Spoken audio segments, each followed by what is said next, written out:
Hello guys, and welcome back once again to the Asian channel. And today we are going to talk about Russia is set to start serial mass production of the Iskander 1000 ballistic missile. It'll be the enhanced version of their Iskander M short-range ballistic missile. They even reported this last year that Russia has started on the work for the development of the Iskander 1000 ballistic missile. And just like its name, the missile is estimated to have a maximum range of 1,000 kilometers, a major improvement to the previous Iskander M ballistic missile with a maximum range of 500-kilometer range. So what do we know about the Iskander 1000 ballistic missile and what are its capability? Well, a lot of things right now is uncertain. And certainly, Russia hasn't published the full details of the missile. So, we couldn't confirm if the missile would be bigger than the Iskander M to achieve 1,000-kilometer range while retaining the same payload capacity, or if they'll maintain its size, but they will reduce the payload of the missile to carry more fuel to increase its range. We don't know. But it's expected that the Iskander 1000 would carry the same design and structural similarities to the proven Iskander M ballistic missile. The Iskander 1000 would also be using the same platform like the TEL or Transporter Erector launcher used on the Iskander M, which means they could easily integrate into the Russian Army's existing infrastructure to maintain operational flexibility without the need to overhaul the existing system to integrate the missile into service. The increased range would be facilitated by 10 to 15% increase of solid fuel charge and upgrade on the engine. The Iskander 1000 is expected to also introduce new guidance system, autonomous inertial navigation, which would provide increased accuracy. Even if the Iskander M is already among the best in terms of accuracy compared to other short-range ballistic missiles. By using the new built-in sensors, it'll help guide the missile into position during flight, and it'll use algorithm for course correction to reduce the chance of deviation.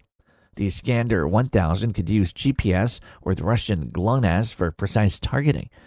And it's also equipped with terrain mapping to help adjust its trajectory. The Iskander 1000 would also use radar guidance seeker during terminal phase. This would allow the missile to overcome jamming and electronic countermeasure on high jamming environment or well-defended airspace, and also ensure accuracy to hit even moving targets. It would also employ decoys to disrupt possible enemy interception. It has its own electronic countermeasure using active and passive decoys to confuse missiles from enemy air defense system. The Iskander 1000, once it enters service in mass production, it would certainly improve the Russian precision strike capability in Ukraine and threatens more strategic asset of NATO if Russia deploys them near the border of NATO countries. The Iskander 1000 would certainly put more fighter jet air bases, artillery and rocket launchers, weapon depot and command centers would be at risk within its range, making extra problematic for their war planner on whether to move them further to secure them. But at the same time, it would really stretch and strain their logistic operations. The Iskander has been Russia's most efficient weapon in Ukraine in terms of large-scale use, precision and damage caused to the enemy.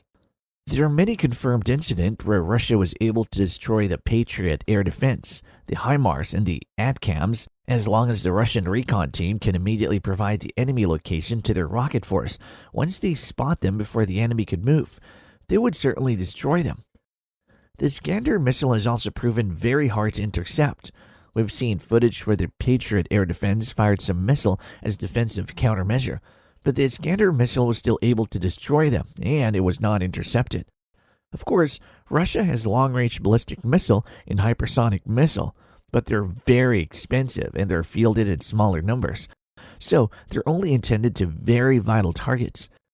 Russia also has long-range cruise missile in large numbers, but these things are long-range and slow. Yes, they're effective against enemy with no credible air defense. Cheaper way to attack like US campaign in the Middle East against terrorists, but for an enemy with credible air defense, they will not be that hard to intercept. So Russia has relied heavily on the Iskander M missile for precision strike against vital targets in Ukraine like the HIMARS, the ATACMS, command center, and weapon storage on the front lines. The Iskander launcher is also very hard to locate and destroy. It's also hard to predict where would the attack come from because it's highly mobile and small. They would fire and then move after to increase survivability and then reload. Unlike large aircraft bombers, you could also carry cruise missile and air-launched ballistic missile. But their movement could be observed if a satellite monitoring is done towards them 24/7 on their air bases. You would certainly know if they have large formation and activity on the airport. It means they're about to carry out large-scale bombing missions, giving you extra time to prepare.